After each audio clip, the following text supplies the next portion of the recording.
టెక్కలి నియోజకవర్గం శ్రీకాకుళం జిల్లాలోనే కాదు రాష్ట్ర వ్యాప్తంగా ఉన్న కొన్ని ముఖ్యమైన సీట్లలో ఇది ఒకటి. 1994లో ఎన్టీఆర్ టెక్కలి సీటు నుంచే గెలిచి రెండోసారి ముఖ్యమంత్రి పదవి చేపట్టారు. ఈ సీటులో టీడీపీ రాష్ట్ర అధ్యక్షుడు కింజరాపు అచ్చెన్నాయుడు పోటీ చేస్తున్నారు.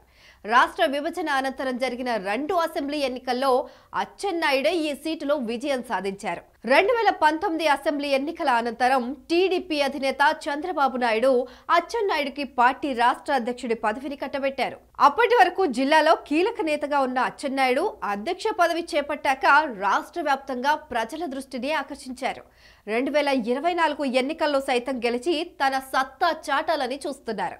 2014లో 81,167 ఓట్లు సాధించిన అచ్చెన్నాయుడు 2019లో 87,658 ఓట్లతో రెండోసారి గెలుపొందారు. 2024లో కూడా గెలుపొంది హ్యాట్రిక్ విజయం సాధించాలని పట్టుదలతో ఉన్నారు. ఇక వైసీపీ నుంచి దువ్వాడ శ్రీనివాస్ బరిలో ఉన్నారు. 2014లో అచ్చెన్నాయుడు చేతిలో ఓటమి చవి చూశారు.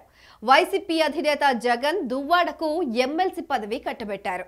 ఇక టెక్కలిలో నువ్వా నేనా అన్నట్లుగా సాగుతోంది రాజకీయం. 2019లో వైకాపా హవా కొనసాగిన శ్రీకాకుళం జిల్లా ప్రజలు అందుకు భిన్నంగా తీర్పిచ్చారు. జిల్లాలో 10 అసెంబ్లీ స్థానాలు ఉండగా 7 సీట్లు టీడీపీ కైవసం చేసుకోవడం గమనార్హం. అంతేకాదు టీడీపీ ఒకే జిల్లాలో అత్యధిక సీట్లు సాధించింది కూడా శ్రీకాకుళంలోనే. ఈసారి క్లీన్ స్వీప్ చేసి చంద్రబాబును ముఖ్యమంత్రిని చేయడంలో శ్రీకాకుళం జిల్లా ముఖ్య పాత్ర పోషిస్తోందని అచ్చెన్నాయుడు కాన్ఫిడెంట్ గా ఉన్నారు. ఇక కాంగ్రెస్ తరఫున కిల్లి కృపారాణి బరిలో ఉన్నారు.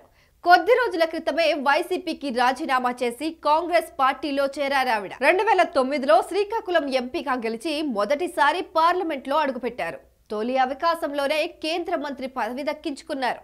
2019లో కాంగ్రెస్ ను వీడి వైసీపీలో చేరారు. కానీ పార్టీలో తనకు తగిన గౌరవం లభించలేదని వైసీపీలో ఉన్న పెద్దలు తనను అవమానించారని మీడియా ముఖంగా కన్నీరు పెట్టుకున్నారు.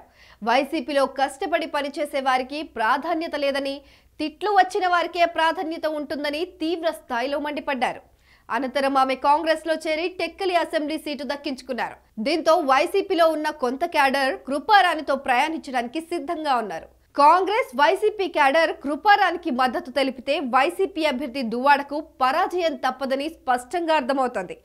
ఏదేమైనా కృపారాని వైసీపీని వీడటంతో టెక్కలి నియోజకవర్గంతో పాటు శ్రీకాకుళం జిల్లాలో వైసీపీ గెలుపు అవకాశాలు కష్టమే అంటున్నారు రాజకీయ విశ్లేషకులు. ఇక టెక్కలి నియోజకవర్గ ప్రజలు ఏ పార్టీకి పగ్గాలు అప్పచెప్తారో వేచి చూడాలి. మరి అధికారం కట్టబెట్టేది శాసించడానికి కాదు, పాలించడానికి. 5 ఏళ్లకు ఒక్కసారి చేతికొచ్చే ఆయుధం అసమర్థుని ఆదుకోవడానికి కాదు, దమ్మున్న నేతని ఎన్నుకోవడానికి. ప్రజాక్షేత్రంలో ఎంతటి ఘనుడైనా మట్టి కొరగొచ్చు, మట్టి మనుషులకు సైతం పట్టం కట్టొచ్చు.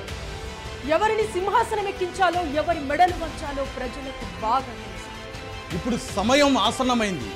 ఈసారి ఎన్నికల్లో ఏ పార్టీ సామర్థ్యం ఎంత, ఏ నియోజకవర్గంలో ఎవరి బలగం ఎంత, ప్రతి నియోజకవర్గంలో ఒక్కో నేత సత్తా ఎంత, గతంలో చేస్తానని చెప్పిందెంత, చేసిందెంత, చెయ్యబోయేదెంత, సూటిగా సుత్తి లేకుండా చెప్పడానికి మేము రెడీ. మీరు రెడీనా?